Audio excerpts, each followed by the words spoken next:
Happy Sunday, everyone. You know I'd show up for this. I wanted to talk to you guys about a little warning. You know I'm all about cheering you guys on to liberation, but on my own path, I'm just like hitting the brakes a little bit. And it's so synchronistic because I just had to get my brakes fixed. I'm seeing that there literally is like no point of return. Once you go far enough down the rabbit hole, you literally cannot turn back. And I know you've experienced this, but this is happening on a grand scale. Let's say you decide to, I don't know, elevate your consciousness. You become more mindful through meditation and spending time in nature. Now that right there is going to alter your frequency. So as time goes on, if you do that more and more, you're going to completely re-encode your entire vibrational field. So as you start to try to integrate back into these programs and systems that we call the third dimensional matrix, the matrix is going to recognize that. It's going to sense that shift in your vibrational frequency. That resonance has changed. I'm realizing that if you go really far down that path, you potentially could get lost in a whole new paradigm, in a whole new dimension that hasn't even existed, that you've never even, been able to explore. So what happened to me is basically that. I kind of found myself in these, it was almost like my reality was starting to branch off, and I would find myself in these like wormholes that were in these other space-time continuums.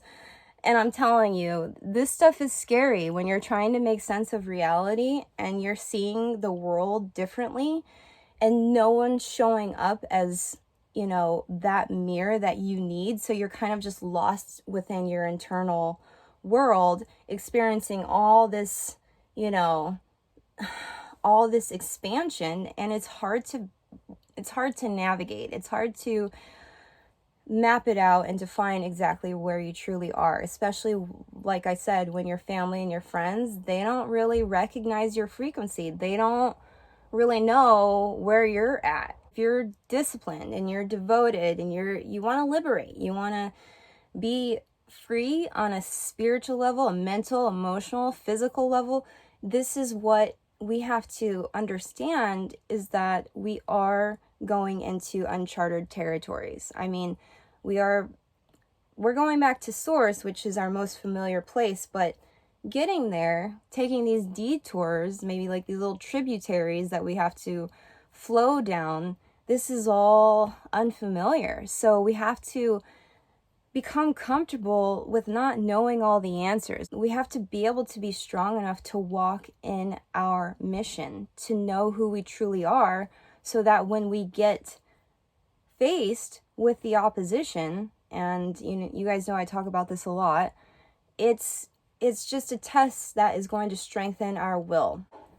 And we have to remember that we also become targets when we're doing this work. Unfortunately, when we choose another path, other people start to get a little riled up about that because they're not choosing that for themselves. It's almost like you have a bunch of inmates within a jail cell.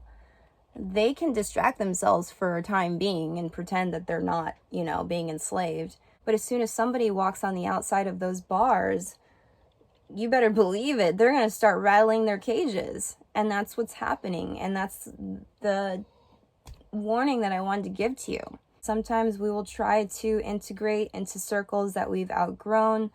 We try to make friends with the people that are still in their, cells. And unfortunately, it doesn't work. Like I said, it just gets them all riled up because they see their lack of progress through, the interaction with you. You become a mirror for them, showing them what they haven't done for themselves, So this isn't easy work. Liberation, sovereignty, of course, that's why nobody really does it. And it's something that you really have to dig in and keep trudging forward. And even if you get that attack, or you get somebody in your face questioning your freedom, questioning your identity, you know that this is your truth. This is what you came to do. There's no reason for you to remain a slave in this lifetime, not when you've become this consciously evolved. So keep doing the work, and just know I'm cheering you on. And yeah, we can remain stable in this game and keep fighting until we win. So I'm sending you all so much love. Until my next one, you take care. Peace.